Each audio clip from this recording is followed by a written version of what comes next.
पढ़े लिखे के अधिकार। शुरू से कर दीजिए। ए भैया, बच्चा बच्चा कहेला कि हमने के पढ़े लिखे के अधिकार बाबा साहब डॉक्टर भीमराव अंबेडकर जी दिए, लेकिन लास्ट में मरते मरते समय तक बाबा साहब ने कह गए कि अगर हमें कोई धोखा दिया तो पढ़े लिखे लोगों ने दिया। हम मिशन गायक तारकेश्वर राव टंडन सर्व समाज खातिर ये गाना के परोसतानी कैसे भैया आई सुनी।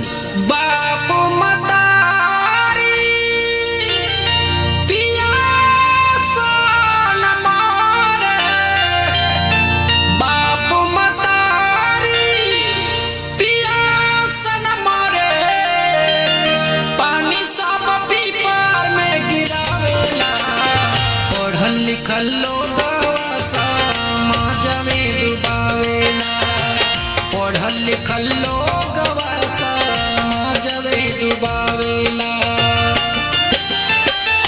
बापू मतारी पिया सन मारे, बापू मतारी पिया सन मारे, पानी सब पीपर में गिरावेला, पढ़ल लिखल लोगवा समाज में डुबावेला, पढ़ल लिखल लोगवा समाज में डुबावेला।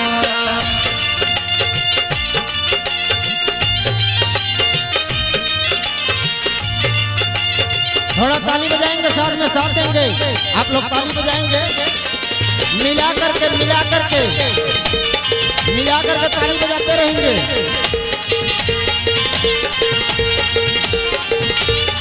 एकदम ताली रुकनी चाहिए, बजती रहे।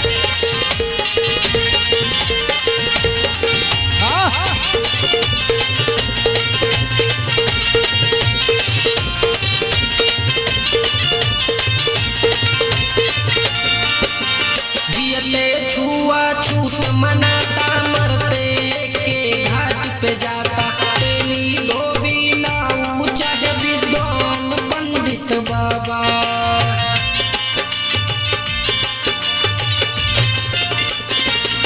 हाँ भैया, हम वो पढ़ल लिखल के बात कर रहल बानी जे बाबा साहब के धोखा देले रहे। वो पढ़ल लिखल के बात बाई कि जियते छुआ छूत मनाता, अब मरते एक घाट पर जाता, तेरी धोबी नाऊ चमार विद्वान पंडित बाबा इत्यादि। ये बात के हम ऐसे कह रहल बानी कि केहू की घरे तिलक बियाह छठिहार भंडारा पड़ेला तो एगो समाज आवेला, समाज बोलावल जाला, जौना के कहल जाला डोम समाज। आ देखी उ खाना कब लोग खाला, नात रिश्तेदार आ घर परिवार यानी सब लोग खा लेला, तो बाद में उ लोग खाना खाला। बाकी मुअला की बात घाट पर लास्ट में उहे भेटाला जौन तोहरी दुआरे सबसे बाद में खाला। माई बाप दुआरे पानी बिना तड़पेला, आ बेटा बेटी के कहेला तो बेटी बेटा नजरअंदाज कर देला। लेकिन देखी हमरा तो लागेला कि जियाला से ज्यादा मुआला पर लोग दुलार करेला। एक बात और बा, इंसान के पूछनहार कब आवेला?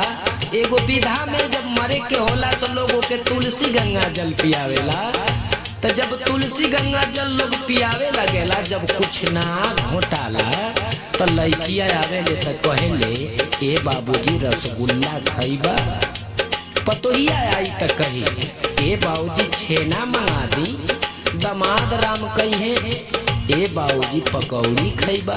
बाहर जमाना जब जल ना घोटाला ओ समय पूछनहार आवेले। अमुअला की बात एगो और लोग भाषा बोलेला कि राम नाम सत्य है, यही सबकी गत है। बाकी तथागत गौतम बुद्ध जी कह गईले कि जन्म मरण सत्य है और यही सबकी गत है। हमरा तो लागेला कि माई बाबूजी से ज्यादा माई बाबूजी की फोटो के जरूरत बा आज की जनरेशन में।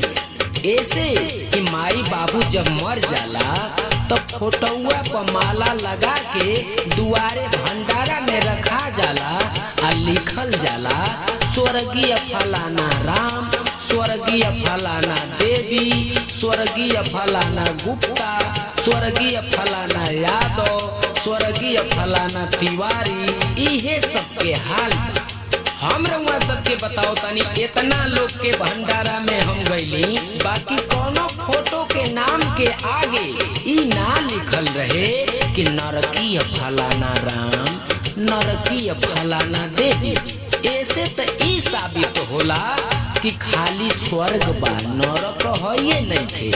आई गीत के लाइन में बताओ तनी आपके। हो जियते छुआछूत मनाता, मरते के घाट पे जाता, तेरी धोबी नाम चाहे विद्वान पंडित बाबा।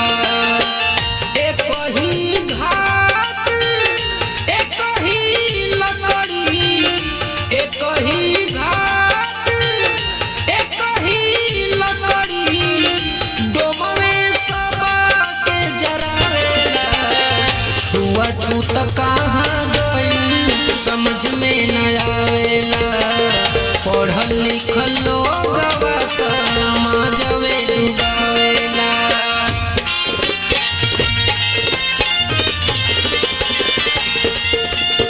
ताली बजा दीजिए एक बार, ताली बजा दीजिए, ताली। क्या बात है, वाह। इस समाज को जगाने का काम है, समाज हमारा किधर जा रहा है उस पर ध्यान दीजिए। वाह भैया।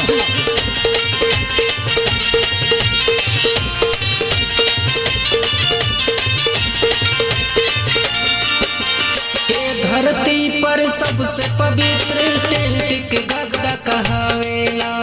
कोनो जाति बिरादर होके सबका बियाह करावेला। वो जहाँ दान दक्षिणा भरपूर दियाला। हाँ सच कहतनी, ये धरती पर सबसे पवित्र टेंट हाउस का गद्दा। ऐसे कहली, ए धरती पर सबसे पवित्र टेंट के गद्दा कहावेला। अब कौनो जात बिरादर होके सबका बियाह करावेला। बहुत सुंदर। कौनो बरतिहा का जूता अगर गंदा हो जाला तो वही गदवे से चमकावेला। अब बिहान भइले फिर वे बरतिहन के ओढ़ावेला। अब पूछला पर हल्का फुल्का ना, बारात अधिकारी को बतावेला। अब पढ़ल लिखल लोगवा समझवे डुबावेला।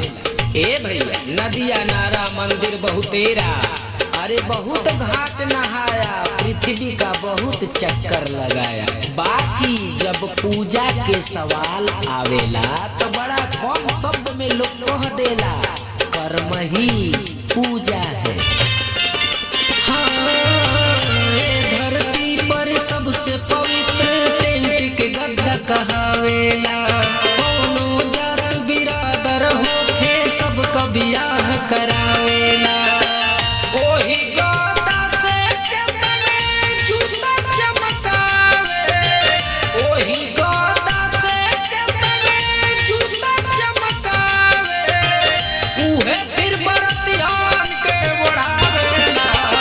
पूछला पर बारात अधिकारी को बतावेला।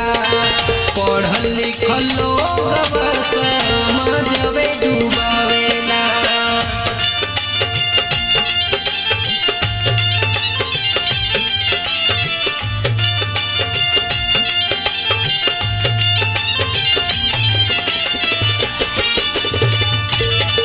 ताली बजा दीजिए एक बार, फिर से ताली बजा दीजिए बाबा साहब के नाम पे। क्या बात है, आओ भैया। जय भीम, जय भीम। आओ भैया बा, जय भीम।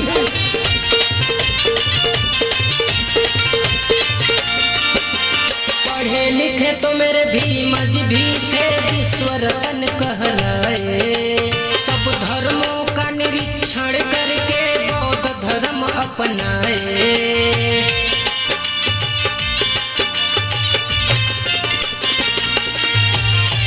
हाँ पढ़ल लिखल तो हमरे भीम जी भी रहले, लेकिन देखिए पढ़े लिखे तो मेरे भीम जी भी थे, विश्व रतन कहलाए। सब धर्मों का निरीक्षण करके बौद्ध धर्म अपनाए। वो कौन सा धर्म है जो बाबा साहब अपनाए। बुद्ध धम्म की एक ही है पहचान, मानव मानव एक समान, ऊंच नीच ना जहां। मानव मानव कहावेला, दुनिया का रीत टंडन समझ में न आवेला। अनपढ़ जान लोगवा हमके पढ़ावेला, अब पढ़ल लिखल लोगवा समझवे डुबावेला। बाबा साहब ए मारे ए बात के कहले कि पढ़ लिख लेंगे तो आप अपने कमाई में से 5% अपने समाज में लगाएंगे।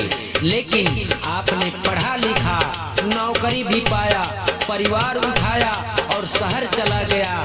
आपका नाम चेंज, मकान चेंज, ग्राम चेंज। ये बाबा साहब का सोच नहीं था।